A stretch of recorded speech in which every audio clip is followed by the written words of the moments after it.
I seen a dude eye get knocked out his head. No. Yeah, I mean, listen, a lot. Listen, I'd rather get stabbed. I done been stabbed. I ain't. There's no hide that on none of my interviews, because it's like my buddy said, man. He said, man, that's casualties of war, man. Like it happened, but you did what you needed to do. So I haven't been stabbed, but I'll tell you now, I've never been hit with no lot, but I've seen the work of the lot, and I'd rather get stabbed. That oil too, that baby oil is What do you mean? Dudes, because in the feds we got microwaves. I've seen dudes boil baby oil and magic shave together.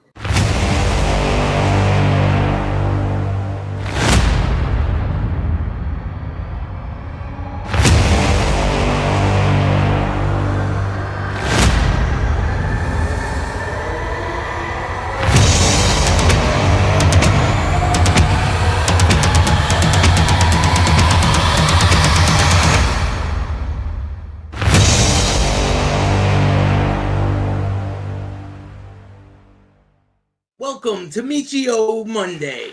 I'm your co-host, Bill Staxx, and my host, Kathrina Miccio.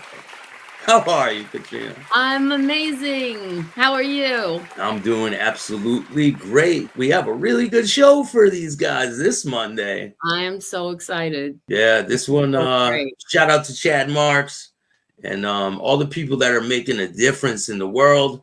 We got an amazing guest for you today. We got Jahid. He's a reformed prison advocate after serving 20 plus years in prison, podcasting, criminal and federal law, interviews, worldwide news, and several other entertainment topics. Here's our second guest on Miccio Monday. What's up, man? How you doing, man? Good to be here.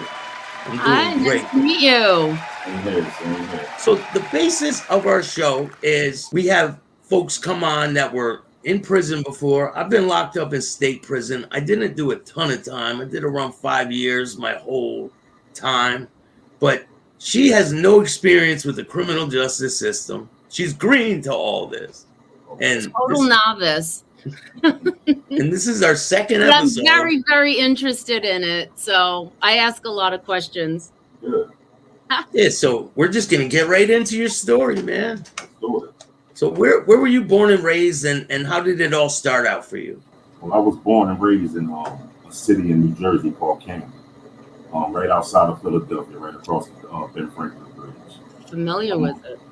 Yeah, I've been, and if anybody know anything about the city, they say it's one of the most poverty-stricken cities in the nation, had the most highest murder rate in the nation. And that's per small city because we ain't nothing but like 8 to 10 miles big around.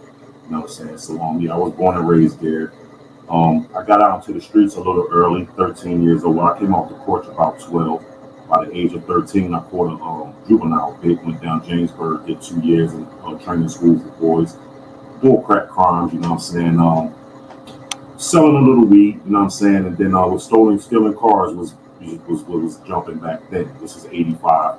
I came home 87, and this is when things changed around in my life. I was 15 years old when I came home, and on my block, they had started this clique up called the 24th Street Black Posse.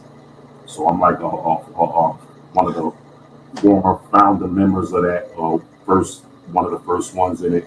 My big homie, I don't know single names, stuff like this here, but my big homie had put it together, and then I had another homie under him who raised me, who I was under, and from there, man, I just you want to explain real quick what a big homie is? Yeah. Kathrina, because she doesn't have no clue. No. Okay, well, the big homie, that's like he older than me. I was 15. My big homie was like 21 at the time.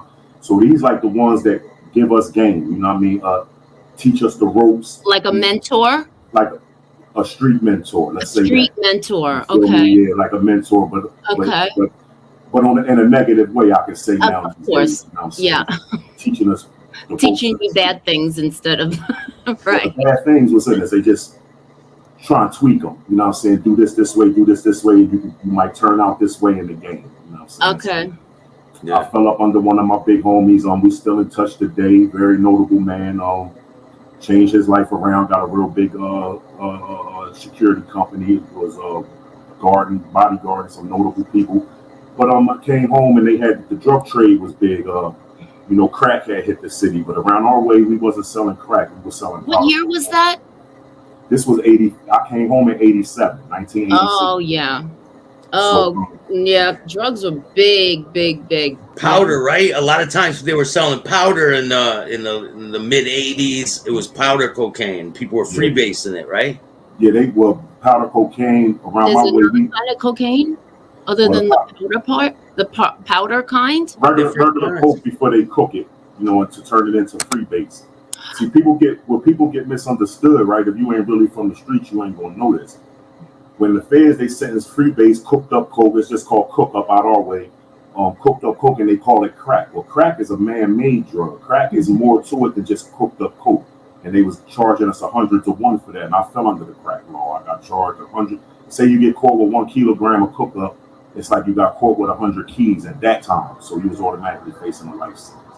And they hit you with life sentences when you get caught with these drugs because they think it's so dangerous, but it's the same drug as cocaine. Same thing. Same exact thing, you know what I'm saying? The same exact, but you said that it's man-made. Yeah, do you want to explain the difference, kind of? Yeah, because regular coke, you cook it up, baking soda, you cook it up, you just cooking all the impurities off of it. Crack, they put in cleanser, ammonia, all kinds of different little stuff into the coke while they cooking it.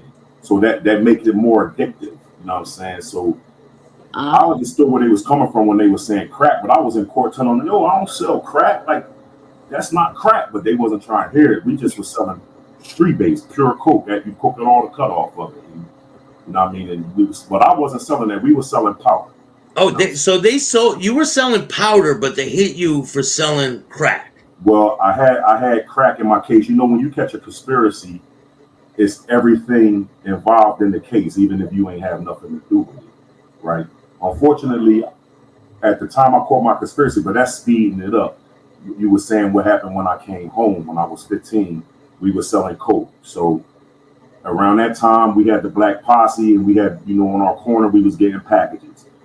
Some of us elevated in the game, you know what I mean? That's why I said we had big homies. The big homie, you know, telling us how to go about, you know, navigating through the hustle. I was unfortunately one of the ones that ended up elevating in the game to a high level, you know what I'm saying, from a young guy. By the time I was 16, I had bought my first kilo, you know what I'm saying? So when that was back then was nothing but like 16.5. That wasn't a lot. I guess it was a lot back then. Now there's $60,000 for 1 kilo. And you're talking about 16,000 back then. Yeah, and I was 16. How big is a kilo? Well, a kilo is 1,000 grams of coke. It's like a suitcase full? It's like 2.5 pounds. Like a brick? Like a half of a phone book. That's how I can give you a good example of. You ever see back in the day the phone books? Well, half of a phone book weighs about this big, right? Yeah, you can see. Yeah, that's about a brick. Yeah. Well, that's what they call it. You know, different cities got different terminology. They call them pieces. Oh, I had the right terminology. I called it a brick. God, when you were selling these drugs on the street, did you have any problems with like people trying to rob you or See, that's the police or anything like that? The stick-up boys, which is a part of the hustle, and you gotta respect it. They was out. That was big back in my day. Stick-up boys were around. Somebody I was very close to. She doesn't know what a stick-up boy is. They the ones come. You hustle, they come take it. All black on, masked up, big guns, lay down. Give me everything you got or lose your life. You know they rob you a lot. They're robbing people. They look for drug dealers to rob them on the street. Run up in your house, take your kid from school, snatch your girlfriend, hold a ransom, all that type of stuff come with the game. I was fortunate enough, no big eyes, little U's in the game. I ain't no fraud. I've been on the internet. One thing I know, if you faking on here, somebody's going to expose you sooner or later. My story is what it is. I was fortunate enough never to be stuck up, never had my house robbed because somebody very, very close to me had a crew that was doing that. So I never had to really worry about that. Now, I'm not saying that I wasn't targeted because I had got a phone call from this person. He was like, yo, come holler at me. He's like, listen, your name came up, right? So somebody was trying to come holler at you. And I was like, let me know who. My case is public record. I was charged with 5 homicides. I beat 4. And I took a 24 with a 12 for the 5th one, running concurrent with my 30 in the feds. So my man already know I rock and I go. So I said, who is it? He don't want to tell me their name because he stick to the code, their code. Every gang got a code. We got a code. The stick-up boys got a code. He didn't want to tell me who it was. Listen, I'm gonna clear it up. They cleared it up, so I ain't gonna say I never was a target. I was just fortunate I never was robbed. Right, so I elevated in the game. I caught a state bid. I had got pulled over in my BMW, and I had 4 kilos on me, 120,000 in cash, and a Mac 11. So I had got a 9-year sentence. I was 18 years old at the time. I went on 9 years. Yeah, I went on a run from it for 2 years. They caught me when I was 20. I came home when I was 24. When I came home, this is where this all comes into play of what I'm doing now, giving back to the community, doing this prison reform. I came home from doing the 4.5 years. Why did you only serve 4.5 years? In our city, in our state, you only do a third of your time on the number. And back then, I had a 9 flat. It was a 9 flat. You do like 3.5 years and come home off of that. So yeah, so like if you get 20 years, Kathrina, you're not doing 20. Say 3.5 years. Well, back then, now it's like the feds in my state. It's 85%. You catch 20, you're doing 17. Back then, you only do like 5, and you come home. You're in New Jersey, right? Yes. New Jersey, yeah.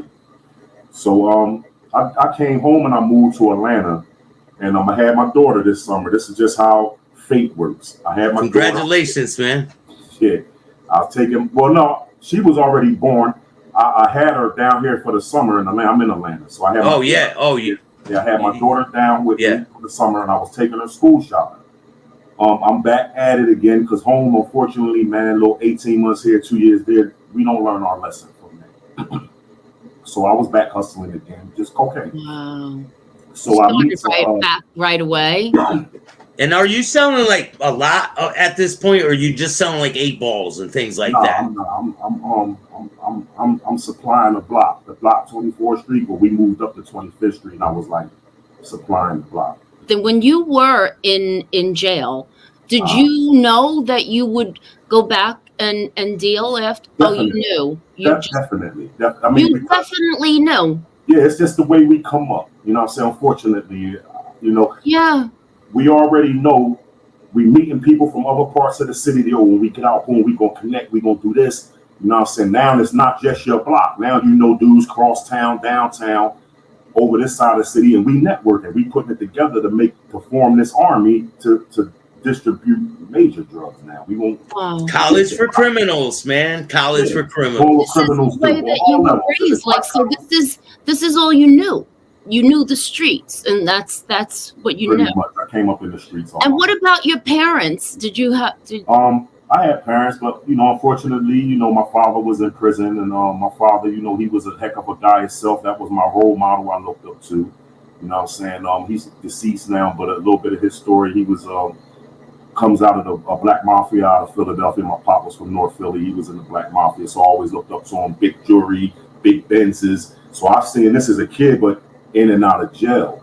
You feel me? In and out of jail all my life. When I started going to jail, I was in the street. He was in prison. When I was in prison, he was in the street. So we had a good upbringing as far as being young, but as I got older, we wasn't really that much connected. And your mom? So my mom, you know what I'm saying? My mom, single black female, raising 2 kids, you know what I'm saying? And then she ended up, getting sick, what was going on in the streets. So I had to step up and take care of my sister too. You know what I'm saying? So that's why me and my sister are so close, and she thinks she's my mom and all this stuff. But she's younger than me. You know what I'm saying? It's a lot of responsibility for a young kid, though. Well, that's normal. That's kind of like normal. It's sad to say, like, our lifestyle in these hoods, that'd be like normal. You know what I'm saying? Your parents might get messed up. My mom been over 40 years clean now, but your people get messed up in the street. You got to step up and be a man. You feel me? Like, you got to take care of your household. You know what I'm saying? Like, your little brothers and sisters, make sure these bills paid, make sure they eat, make sure they got clothes. You know what I'm saying? So that's basically what I did for my little sister. You know what I'm saying? And did you have any kind of education growing up? This is what's crazy.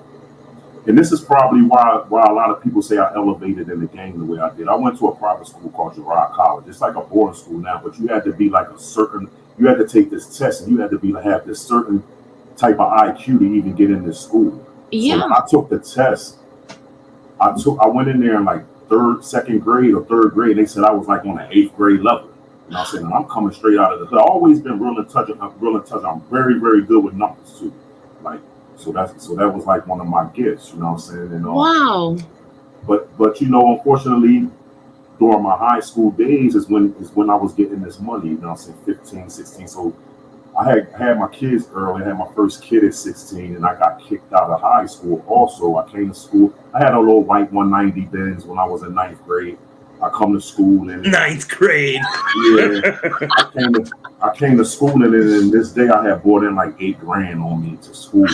So they took and said I was selling drugs in school and this, that, and the third. And how you wanted to look on your record? We kicking you out. You getting out of school today? Either we kicking you out or you gonna sign yourself out. So I signed myself out of school, thinking, you know, dang, I got more time in the street now.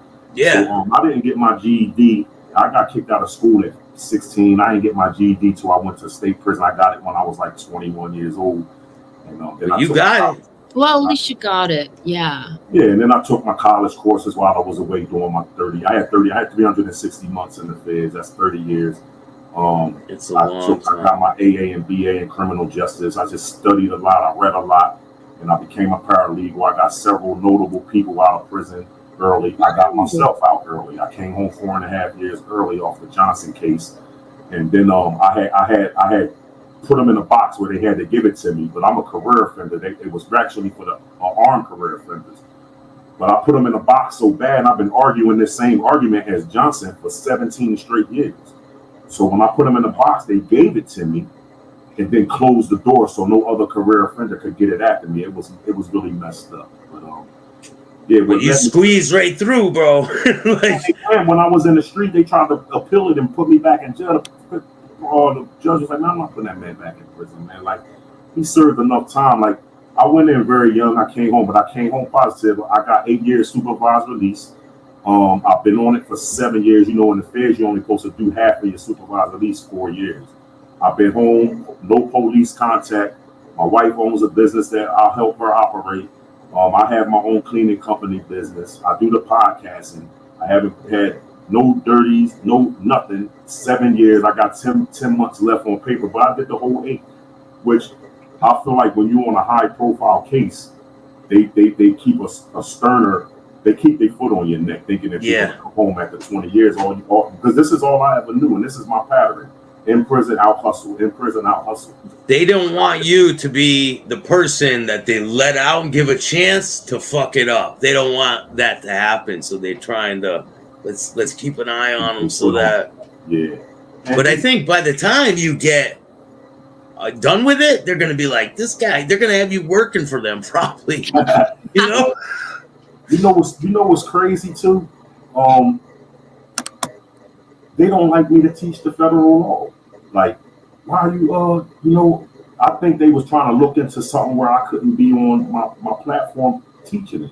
See, my thing is, I know I can't reach everybody, but if I can reach one person, even if I can't reach you, if you're gonna play the game, because I'll be a hypocrite to tell you what and what not to do. I've been in the streets all my life. If I could just teach you what you're facing, know what you're facing, stand 10 toes down on your crap, and don't bring nobody in with you. You know what I mean? I'm just teaching this all. This is. I don't think that's being hypocritical. I think it's learning from your mistakes and teaching what's right. Yeah. I don't really think that that's hypocritical. Yeah. But sometimes the life we come from. Oh man, you've been doing this all your life. Yeah. Well, people say it. Yeah. And I tell them too. You better find you something to live for. I got 5 little people that I live for, my grandkids, and I'm never going to put them. I didn't see my kids, I got 2 girls. I didn't see them start kindergarten, graduate high school or college. And when I came home, I got grandbabies the age they were when I left them. So I missed their whole life. Wow. I'm not going to miss a day of these kids' life ever. So I tell my people, y'all wasting y'all time with me because I'm never going back in there. Like, I'm one that's never, and I wasn't in the way in there. If you see my story on Chad Marks, like, I wasn't in nobody's way. The feds is a very, very, some of them spots, not them camps and them lows, but them USPs, and I've been in 13 of them, and you don't move for being good. I fought 27 extra years while I was in there because I was a knucklehead when I first fought my time. And I wasn't in nobody's way. In fact, I hate to even say this because I don't want to be a legend in prison, but dudes call me like, yo, it's an honor to speak to you. Like, that's the kind of work I was putting in there too. So my thing is more or less like, find you something out here to live for. And I'm not saying like I'm scared to go to. I don't want to go to jail. I'm not scared to go back to jail. But for what? Ain't nothing. You got to be a fool to want to be in prison, living in that bathroom with another man. I love laying up next to my wife every night, soft, hot, warm skin. You laying on that metal slab on that gym mat, you can't turn over. You gonna be on that floor. Who want to be like that? And that noise never stops. It's always constant noise. What noise? Like people talking, or what kind of noise? Well, you got all day long in the day room is gonna be noise. And then when it's lock-in time at night, you got dudes being the vent.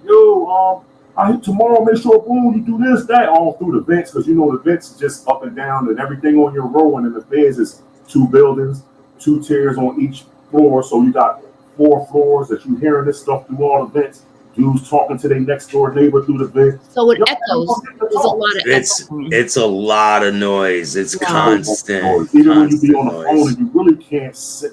Men govern men. Like, I've been in units and I always tell them, listen, man, this is where we live. All that racial stuff or whatever that is, leave that outside the door. We live in here, right? We shouldn't have to look over our shoulder, worry about getting killed in here. Leave your company at the door, so that way we ain't got to worry about nothing getting stolen out of here. We all in here together. And I was that work. The ones By you saying it works. I've never been in a prison that I went in a unit and it didn't run. Did you ever have people try to steal from you, come in your cell and steal shit? Or can you explain maybe a situation like that? I had that happen to me in the state, never in the feds. I had that happen to me in the state because why? Everybody think they better than the next person. Everybody think they tougher. Everybody think they did this more in the street. And unfortunately, man, you got people in there that burnt all their bridges and all they could do is steal to try to keep themselves. How do they get into your cell? How? They just go in there. Like, you might be at rec, you might be at school, you might be at work. So the might be in the shower. And anywhere. It's open when you're not there? Yeah, your cell is open. You know what I'm saying? Like, you can go in and out of your cell during rec time and things like that. But the door's open. When you leave, the cell is still open. Right? Your cell door is open. So all day. You know what I'm saying? So if you're not respected, you're gonna get somebody that's gonna steal from you, right? Like, unfortunately, right? I've never had that in the feds. Now, as far as being tried verbally, stealing. Now, because when I go in the unit, I was explaining it to my wife. I said, my first week in the unit, I go on the top tier and I just watch everything. I see how everybody moving, and I just pull up on the thieves. Look, I know you stealing. You know what I'm saying? Listen, don't come in. I don't got no lock, right? I'm not putting no lock on my lock. I gotta remember my pack number. See everything that's phone numbers. Bird's eye view. Yeah, I can't remember a combination lock number. Yeah, there's combination. They have locks that they give you to go on the lockers, and a lot of people get assaulted with those. Ori was saying that you put the lock. Ori Spado, we had Ori Spado as our first guest, and he was saying in a sock. It knocked someone's ear off, man. Ear, knock your eye. I seen a dude eye get knocked out his head. No. Yeah, I mean, listen, a lot. Listen. I'd rather get stabbed. I done been stabbed. I ain't. There's no hide that on none of my interviews, because it's like my buddy said, man. He said, man, that's casualties of war, man. Like, it happened, but you did what you needed to do. So I've been stabbed, but I'll tell you now, I've never been hit with no lock, but I've seen the work of the lock, and I'd rather get stabbed. That oil too. That baby oil is a motherfucker. What do you mean? Because in the feds we got microwaves. I've seen dudes boil baby oil and magic shave together. Boil it. I'm talking about baby oil and what? Magic shave. You know that you put it on your face and it wipes your hair off? Like a Nair. Like Nair. But it's so instead of shaving with a razor, they give you this. It's like a powder, so it gets like thick and like a mud. So they boil it together, and I seen a dude get splashed with it. Listen, it stick to you. They throw it on each other. Like, they'll boil it in the microwave and they'll throw it in someone's face. And then when they go to wipe their face, all their skin comes off. Oh, God. It's crazy. You can see all the muscles, everything. Oh, my God. Yes. Yeah, unfortunately, that's some of the things that men do in there. I seen a dude get through inside the deep fryer inside of a kitchen, too. Well, the deep fryer is real big. Probably got about 40 things in there to fry fries, because the institution got to feed 2,000 men. And I seen a dude dump a dude right in it, man, boiling. It was like he never hit it. He like hit it and came out. I'm talking about you never seen it, like he melted right on the floor. Yeah. And his skin was all falling off? Yeah, he died like from shock, I think. But yeah, I seen that personally. Like I was working in veg prep at the USP Mercury when that happened. And then people still got to use that equipment and eat with it. Yeah, I mean they clean it out. After somebody just died it in there. Yeah, they just fried Jeff. Right. They just fried Jeff, and now we got to cook fries for the inmates. It's something like that. Yeah, so you know, I just tell guys, man, like Eat the it's mackerel. it's easy to portray an image out here, right? You got a gun. It's easy to squeeze a trigger. That's nothing, right? And it's easy to pretend to be anything you want to be out here, right? Especially on this internet. Right? Yeah, it's crazy. But when you come to prison, all of that is R&D, is receiving and discharge. You're going to check all of that in right there, receiving and discharge, because you're going to go on the compound who you know in your heart you really are. And if you're really not built like you trying to play, you getting ready to go into what they call the belly of the beast. You got dudes out here that's never going home. Like I had a cellie with 13 life sentences, 1 life sentence in the feds. When you got life in the feds, you're out, they say deceased. There's no date for life in the feds. I got a partner that calls me every week. We got double life, been in 29 years, we grew up together. His reality is that prison right now, until we can figure it out with this lawyer, they could get him some get back. And they just passing this new law, we hoping that affects him. But like the reality of life in the feds is that you never come home. And you got guys that's never coming home. You got 200 dudes in your unit. You got 2,000 on the compound.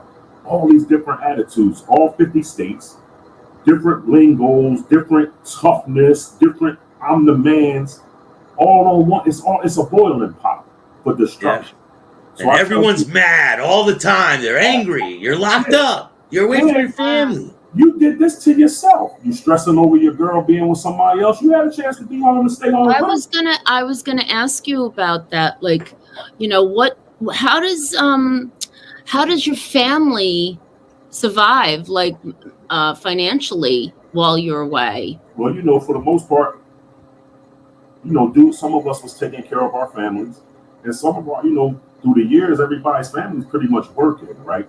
So it's not like I had to be home to make sure my family was good. My family, my mom worked, my sister works, my family, they work. I was one of the ones that was a good dude in the street, and I was fortunate enough to have my mother and sister in my life.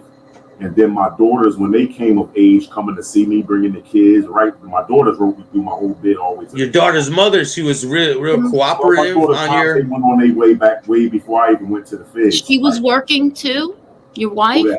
Your wife? Well, I wasn't even with my wife. Oh. My wife when I came home. Oh. See, the sad, unfortunate part about prison and during this time, right, is that the person that you're with, 90% of the time, you're not going to be with them when you come home. No. Because why? Women, I tell this to the guys on my platform, women got needs, wants, and desires that need to be satisfied. And until you get that, my girl, my girl. Listen, dog, she's a woman, man. First of all, right? You got to know that you got to separate the relationship now to make it a friendship, right? Especially if you got these kids, right? Because you can't be the man she needs you to be in prison. I know that. I had to learn it the hard way, and I didn't want to deal with the reality of it, right? Because I'm a man who want to lose their woman, right?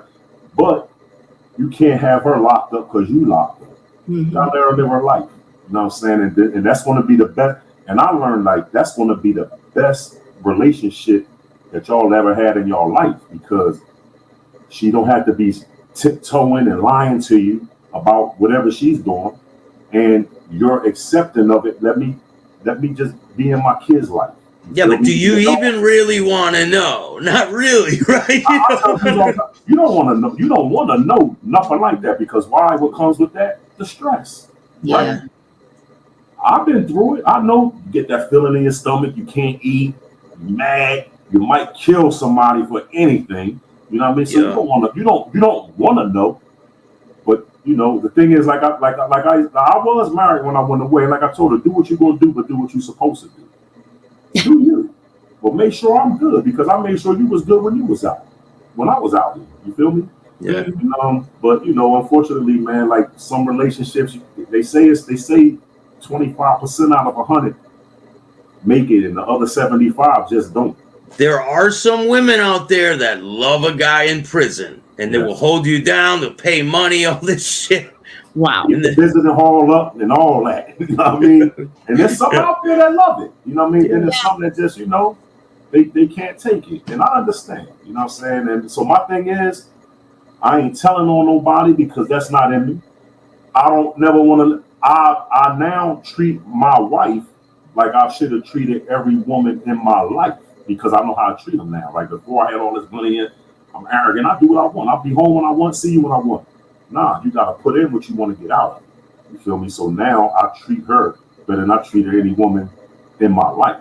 Why? I don't never want to lose her. And I'm not going to do nothing to jeopardize my marriage. I'm not going back to jail to see if she's one of the ones that's going to stay or leave. Nah. And she must be so proud of you. She must be so proud of you that you're, you know, so reformed and that you've really turned your life around. And she knows me, right? Because when I met her, she did her homework on me, like I did my homework on her. Like I had to know who she was, and she went around, he was like that out here. Like, so she know who I am. And for me, my whole city is like proud of me. Like you're the most qualified to be doing what you're doing. Like it's not like I'm a sellout. I just want to get this message out. And I don't care about all these thousands and thousands of followers. Like people know, like YouTube had just took my monetization for some reason. And I thought it was because I was teaching the federal law. They took it for like 7 months. They just gave it back, right? But I never was really getting no checks from them anyway. So, and then I don't do it for that. You know what I'm saying? Like, my reward gonna come from the creator. You know what I'm saying? Anybody that I can save from this destruction, because if you get locked up now, you don't want to be locked up right now. This is a bad time to go to jail. Because anybody going in now, you might not make it back out again. The prisons is so crowded with these young guys, and they in there with so much anger, they in there killing. The prisons is bad right now with this murders. I was locked up with a guy, right? I was locked up with this one guy who was in there for child support. He comes into the county, they stab him and kill him. See that? And he's never leaving that place. He's stuck there forever. Like, that's the type of life that you would have to deal with. Yeah, you asked me about the stealing and this and that. I know a dude, I'm not going to say his name, very close to me. Came in, man, with like 2 years, 3-year violation. Somebody stole his sneakers, killed him. Got life sentence in the feds. Never going home. Over a pair of sneakers. 2 years to go home. And that's what I fear. Wow. I got a big name in there. If I end up going back, guys in there, you're only as good as your last movie. So, and I ain't had no movies in years. I've been home 7 years. Yeah. I didn't have to put no movies down, no demonstrations even before I left because my name preceded itself. Every compound I hit, that's big bro, like stay out, like I ain't had no problems. You can't live off that past name, Whitey Bulger. It didn't work for him. Listen, I was in prison when that happened to him. That's the prison I got released home from. I was there when that happened to him. Can you explain to us what happened that day? What was it like? What was the ambiance like? This happened. When they bust the doors at breakfast up in the mountains, it's still dark outside. I always get up and go work out. Me and my man, we go work out in the morning when the doors bust at 6 o'clock. We go down rec 6:30. We come back at 10:30 to go to lunch. Now, it's like the word, Whitey Bulger, it was out that he was there. You know what I'm saying? And he didn't make it long. He was only there. I don't even know if it was a day or two. Like he wasn't there long. Did you have any interactions with Freddie Diaz or any of them guys? Nah. The thing is, in the high level, the USPs, it's like you with your car. You feel me? Everybody's with their car, right? Nobody's. You want to explain what a car is to Kathrina? Your car is who you roll with. It's either going to be your state. You're going to roll with your state, whatever state you're from, or whatever gang you belong to. Whatever fraction it is. Might be GD. You might be Vice Lord, Blood, Crip, Aryan, Skinhead. Indians roll together. The Ooses, which are the Islanders, Hawaiians, Samoans, we call them Ooses. They all run together. You want Muslims, Christians. You're going to run with your car. It's Mando. You know what I mean? That's just protocol. That's They politics. call it the car, and then they say whoever has the keys to the car is the shot caller. That's the guy who tells people what to do and Well, he's not going to exactly tell you not what tell to you do. what to do. He's But going to lay the laws down on what's supposed to be being done, and you're going to abide by those laws, because if you don't abide by those laws, you can crash your car, right, with another car. And it's particularly gangs and different races. Your car can crash because we got rules, right? Yeah, car crashes, that means that somebody is gonna. That means it's going that means up. the whole groups are fighting. That means right? it's going up. Wow. No, and that's not good, because if it go up here where we're at, it's going to trickle down. It's going to go up every institution, especially if you're somebody and your car go up. And yo, Big Johnny, the Muslims won't. So they're going to set it off in every jail with whoever y'all had the beef with. So for the most part, men govern men. It's changing a lot. My man been telling me with like the politics, because it's the younger guys, they don't want to listen. But you know, when we came in, man, we the old heads now. Unfortunately, I hate to even say it. I say I'm young, flying, flashy. My granddaughter say, "No, Pop, you old, rusty, and dusty."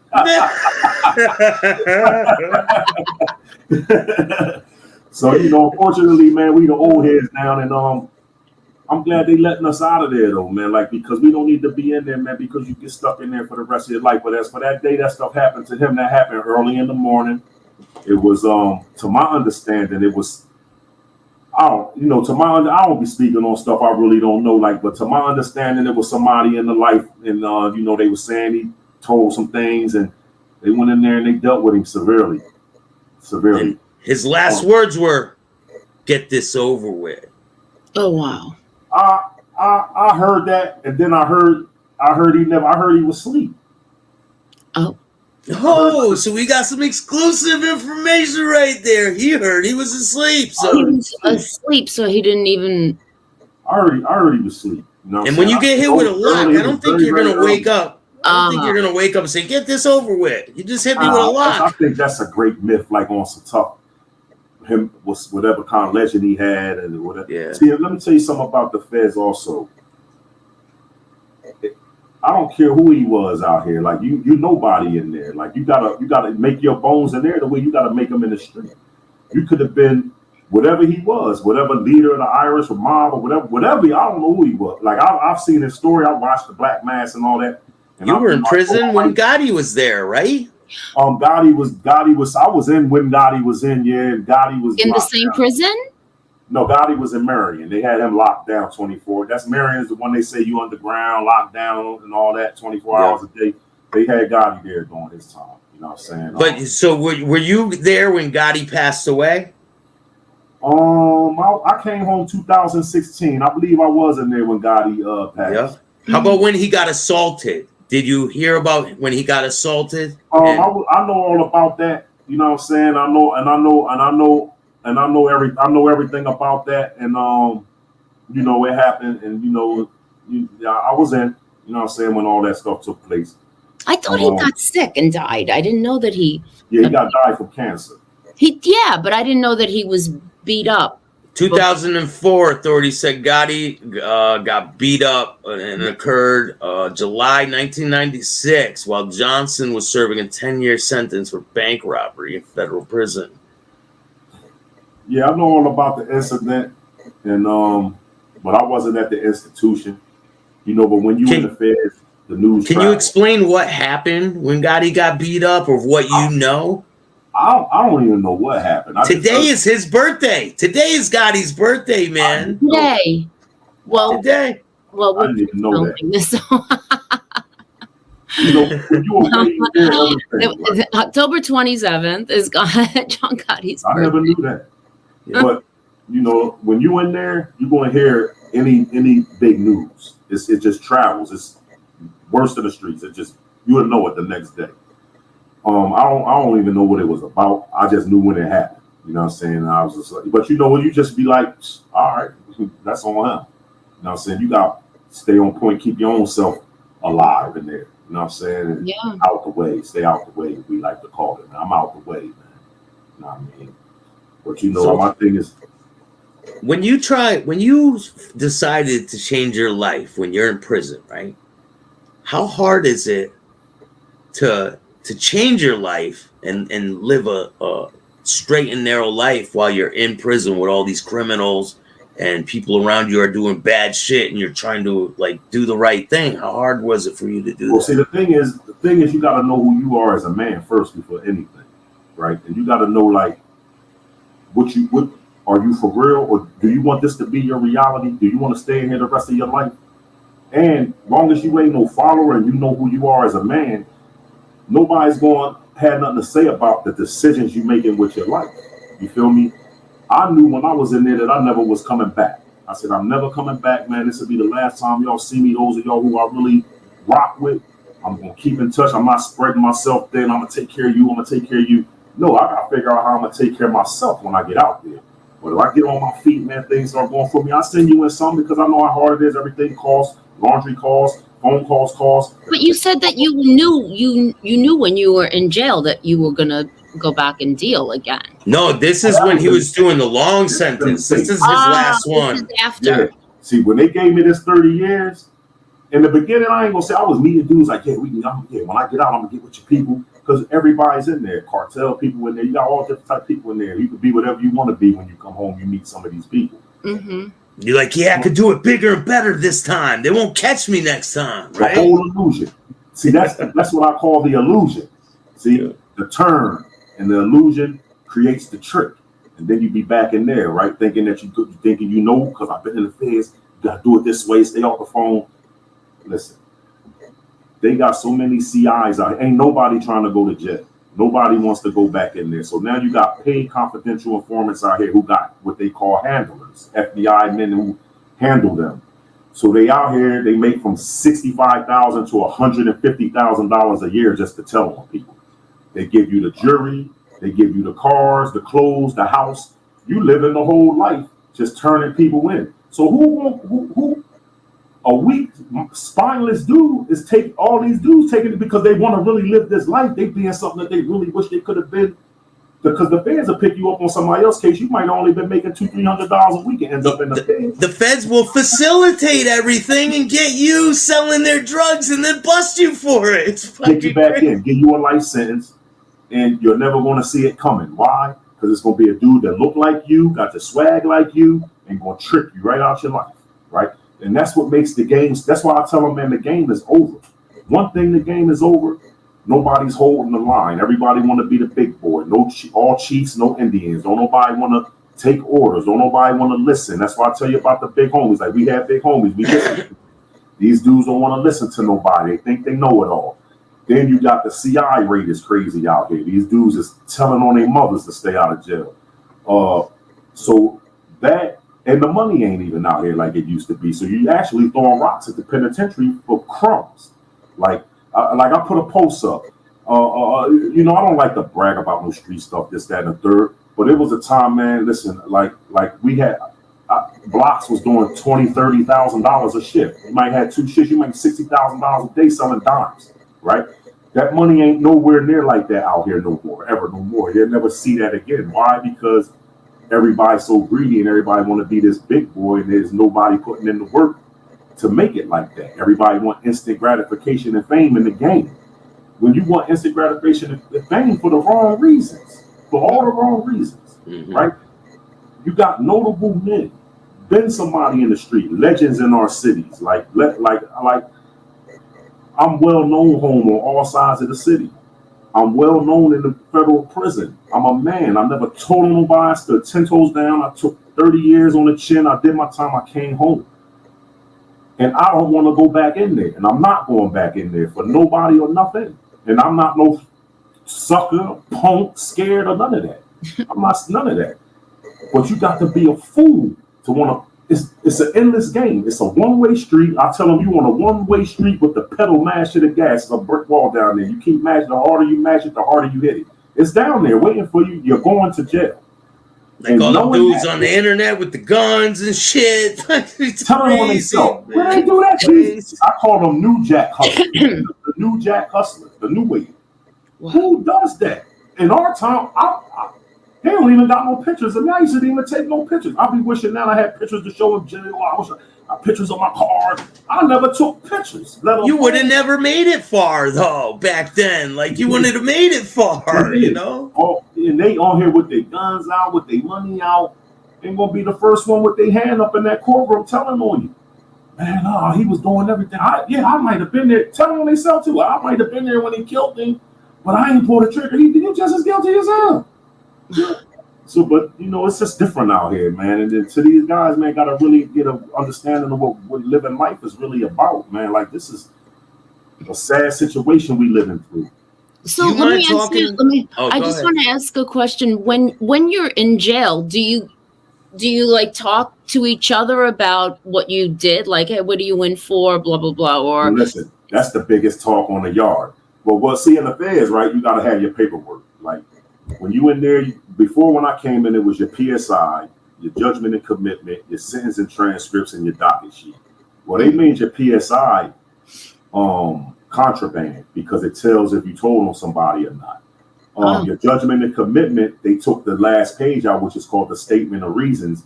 They took that off. You can have it, but you can't have your statement of reasons because that tells if you told on somebody. And in prison, if you're a rat, you ain't gonna walk that yard. But how would anybody know that? Because remember when I told you about your car? Yeah. Car, you got to get that paperwork when you hit the compound to the car.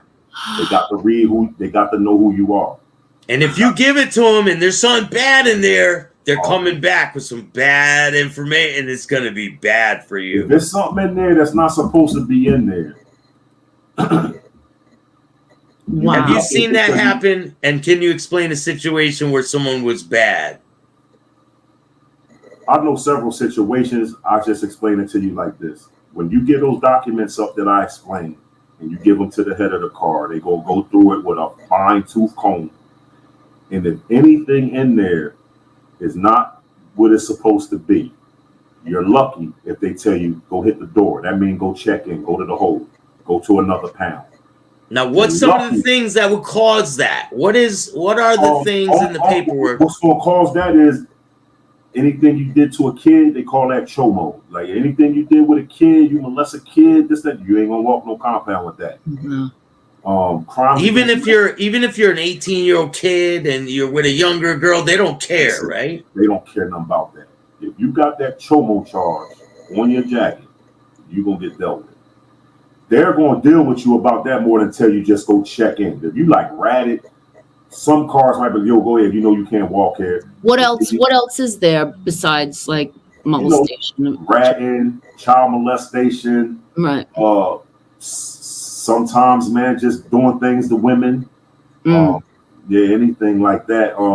And that's basically it. Like that's what's going to get you. Just basically the telling, the child molesting, crimes against some crimes against women. So there are kind of morals in at least. No, men stand on moral and principle. That's all right. Yeah, we stand on moral and principle.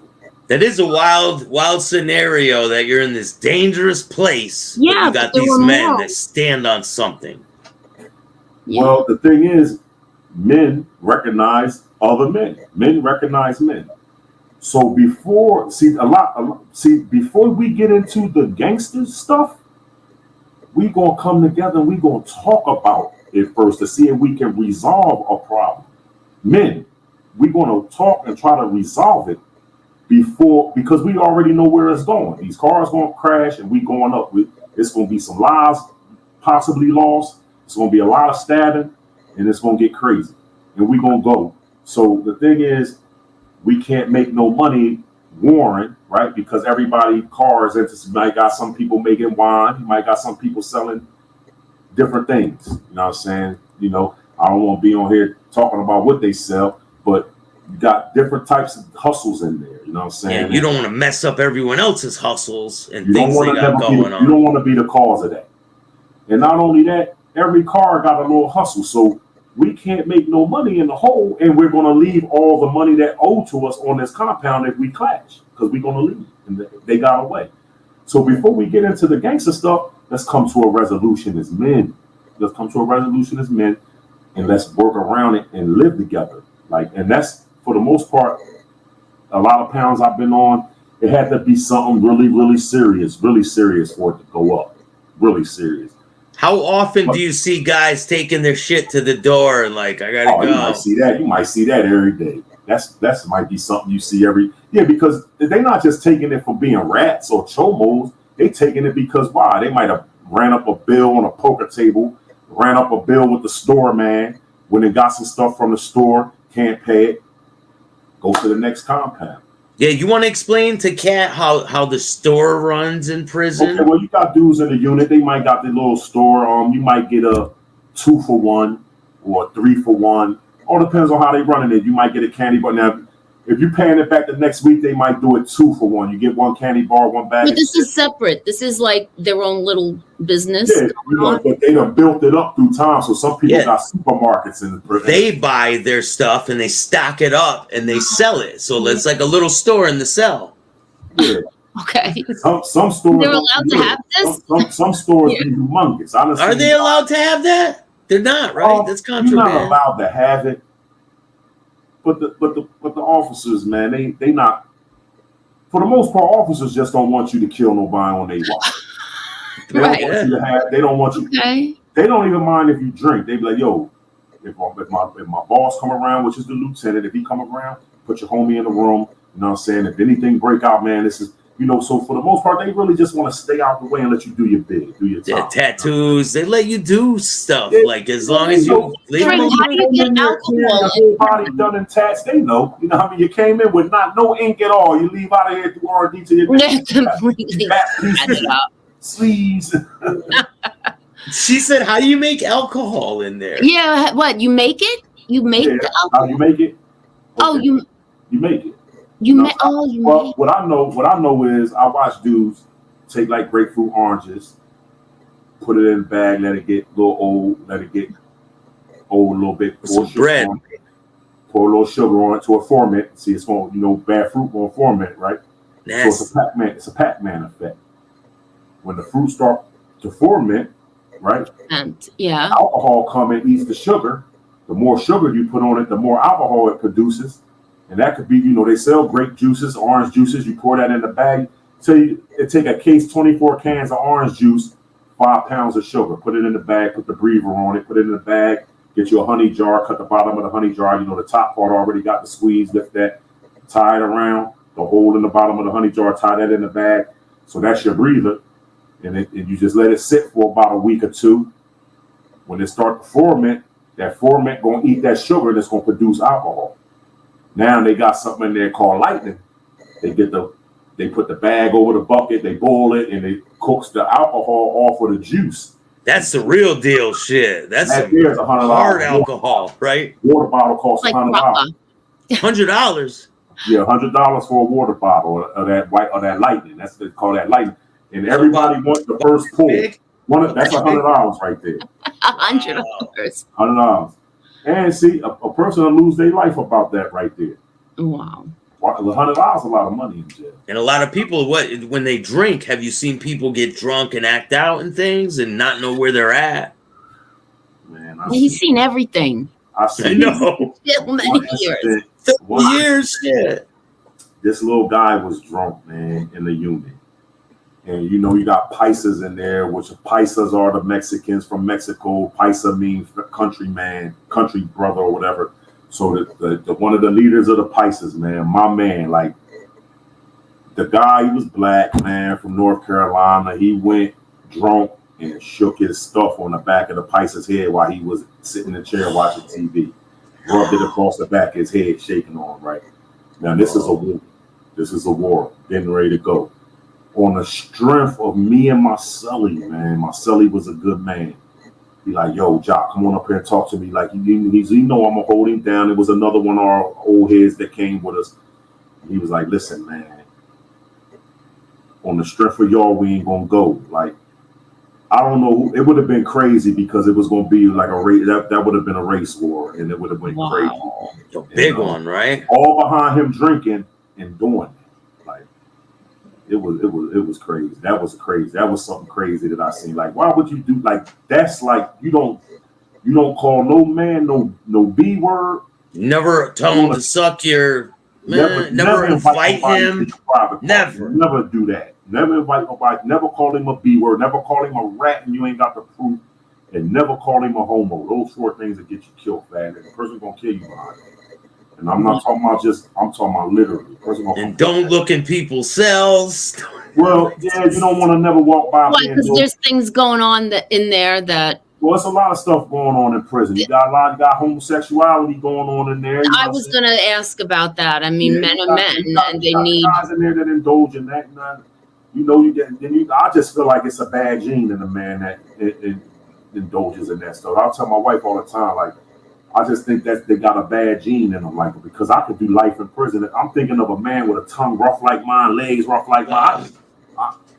But then you got them dudes that come in jail that been almost turned into women in the street, and as long as you still got your private part, they put you in the prison with us. Yeah, but so there's a guy, right? There's a guy comes in. He's got tits, right? Comes in. Yeah, I've seen that several times. What the fuck? So he's like, everyone's looking at this guy. Yeah, the guys that's into What do you mean? It looks like a girl. They got boobs. Well, he might have been like a transvestite. Yeah, transgender, whatever. Yeah, it was his transformation. But I think he still had the bat and ball. If you still got your private parts, you're coming into the prison with us. If you begin the operation, they're gonna put you in a spot called Springfield. They got a unit for them. It's a hospital. They got a unit for them because they know somebody gonna get killed over something like that in there.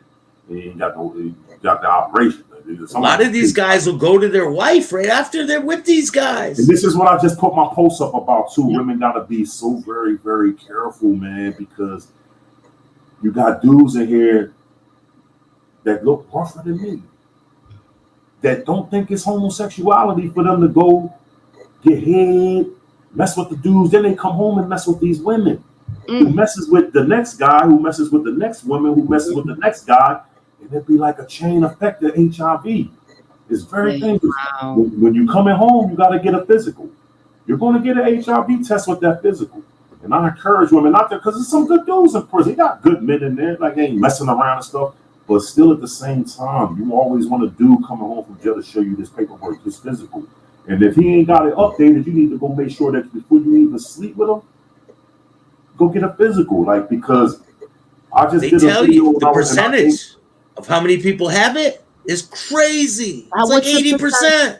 80% of men check it right now. They'll have HIV. I'm gonna check right now. People. It's a lot.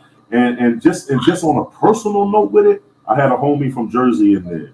He was messing with a boy. He was telling me, man, I never want to be with a woman again. So and then this boy was like one of the ones, butt, titties, but had the man parts. So he was messing with the boy. He came home and gave a girl HIV. Oh, God. My brother's killed him. You know what I'm saying? Our brother's killed him behind it. So you being here, knowing you're going to return back to this free world, messing with these men and coming home dealing with these women like you never did nothing, like you the roughest, toughest. So it's really dangerous. It's really, really dangerous. 1.1% of people in prison have HIV.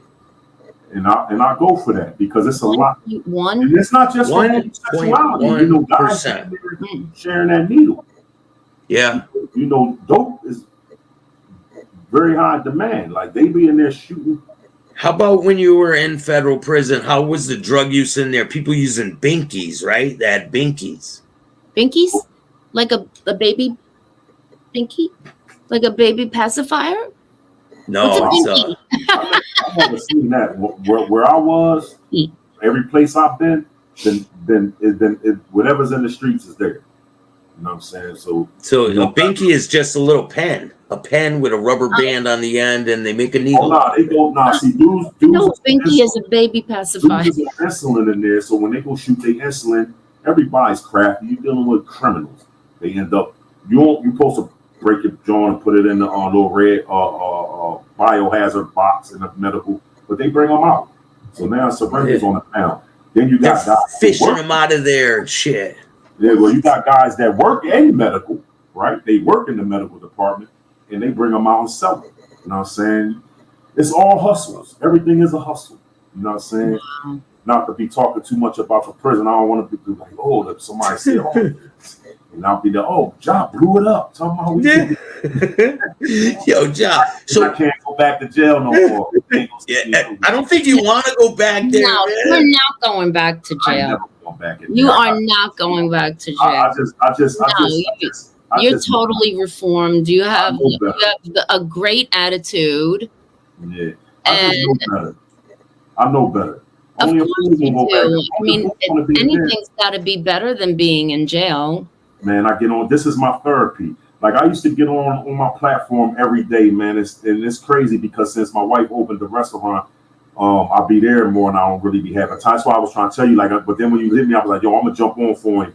And you know how many people contact me to come on their Jones to do this, but I'll be so busy, I'll be so tired. You know what I mean? I'll be wanting to get in the shower. I'm gonna turn to like my wife said, oh, you turned into an old man. But I used to get on every day and just be on here for hours and hours. And had 600, 800 people in my chats on YouTube. Wow. Just busting it up, man. My channel grew. I had got like 3,000 followers in 3.5 months. You know well, I really hope that you get the message out. You're doing really, really great. I'm trying. No, I applaud you. Yeah, you gotta give yourself a pat on the back, man. Yeah. I just, my thing is I'm humble, man. I stay humble. And I know that, man, whatever the creator got planned for me, it's going to come to me. Because we got a saying, kun fire kun. What's for you, it's going to be what it's going to be. What's for you will never pass you by. And what's not for you, it just never was. Right? So I put all my trust and all my hopes, and all of that goes to my creator, right? If I could just get my message out to 1 or 2 people, I'm cool. That's my Instagram is starting to go a little crazy. I think I'm viral right now. I got one video doing like 46,000. I got another one at like 60,000. Another one at 20-some thousand. I just put them up all this week. This is about to go viral, man. I know this interview about to go viral, man. I hope it does, and I hope it does because I would love to see y'all's platform. But see, anybody who got a platform that's giving out a message, we're the ones that's supposed to have 100, 200,000 followers. Yes, we're supposed to have it. We're the ones who should be getting a check for content versus beef. Yep. They paying these guys 20. I personally seen a person with a YouTube check for 30 grand. Listen, man, I'm getting right into that beef. I'll be right in it tomorrow. Not glorifying the reform, and this has been so informative. And thank you so much for being with us. Listen, I'm glad I could be here, man. I appreciate. I love to do this. You know what I'm saying? Like I love to come on. I love to kick it and just give up the real. You got dudes on here. It's crazy. Unfortunately, all these followers telling prison stories. Chad is like one of the best channels that I tip my hat off to. That's really, really on the prison story side of things. Yeah. Because you got dudes on here glorifying it, then getting called out. Nigga, you wasn't built like that. And I know this person personally too. But he making money on here, man. I ain't no hater. Do what you do. But I just feel like we the ones that should be getting it. Hey, man, we're going to keep striving and we're going to get our faces out there. Miccio Monday, this thing's going to be taking the world by storm, man. Y'all going to do good because it's already professional. You feel me? Already, y'all, it feel like a large platform, right? And I've been on platforms. So, y'all going to do great. Y'all going to do great. And I'm glad that I had the chance to be a part of it because when I sit back, when I'm like, yo, I was on that joint when they kicked it off. You know what I mean? Yeah. They have 300,000 followers when I was on there. And y'all gonna have it. Y'all gonna have it. Thank you. I think so. Good juju. We got good plans. We want to bring out only the good, Bring the good men on. And bring the goodness out. Yeah, there's goodness in everything. But you want to give anyone a shout out before we go? And do you want to tell the people where they can get in touch with you and what type of services you offer? You can get in touch with me. This is my logo right here. Concrete Chronicle Podcast on YouTube. Concrete _Chronicles _ podcast on IG.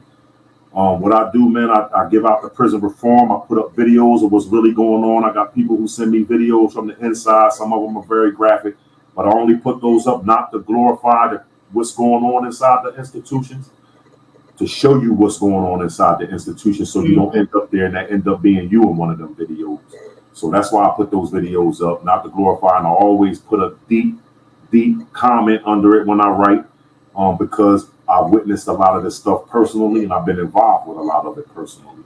And you know, man, my message, man, that I give like on my platform: stay sucker free and stay free if you've been to prison, man, because only a sucker gonna send you somewhere you don't want to be. You know what I'm saying? Don't be no followers out here, man. Don't follow you. Follow somebody right off the bridge and kill yourself. And that's what's happening out here. People leaving you. Ain't no big homies no more. People leading these young youth, man, straight into the bliss. You know what I mean? They need to see the writing on the wall, man, and follow people like you with a positive message. Listen, and I haven't always had a positive message. You know, this is all, and I'm not even gonna say it's new to me. This is what God put in my path. I'm not gonna. My mom said, "Would you take back anything you did?" I said, "Mom, I would never take back nothing I did, for the simple fact that if I took any of it back, I wouldn't even be the man I am today."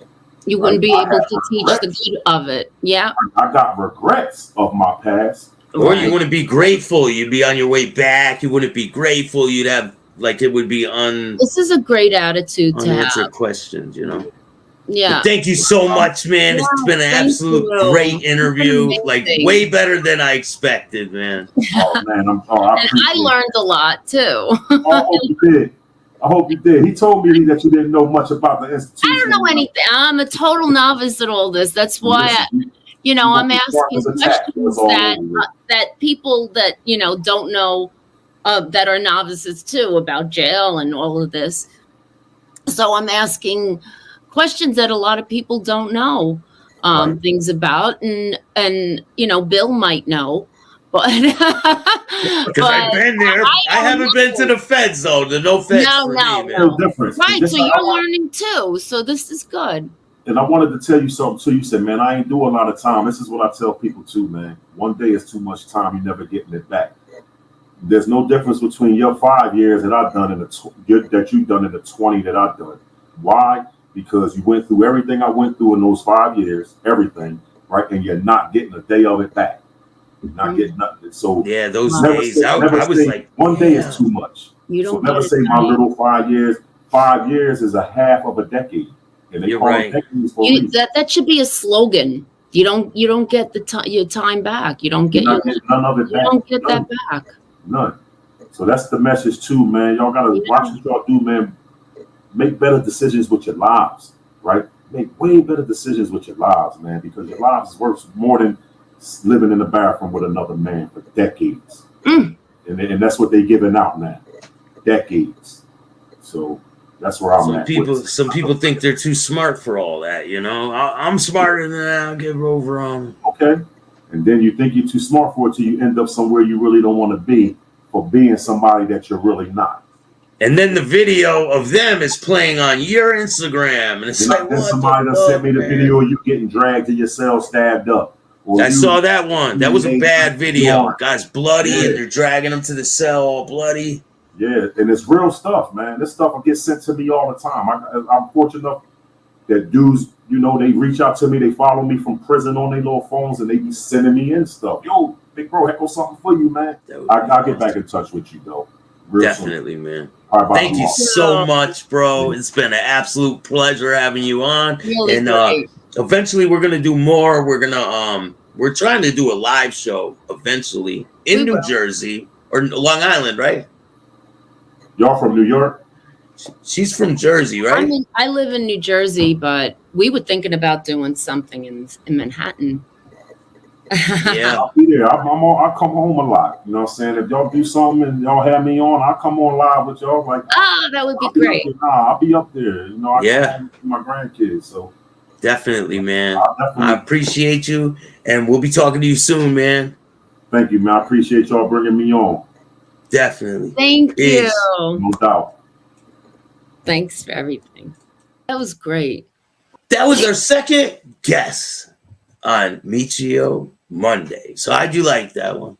I mean, every time we do a show, I'm learning so much. I didn't know what a car was. I mean, I know what a car is, but I'll never get in my car and not think of that again.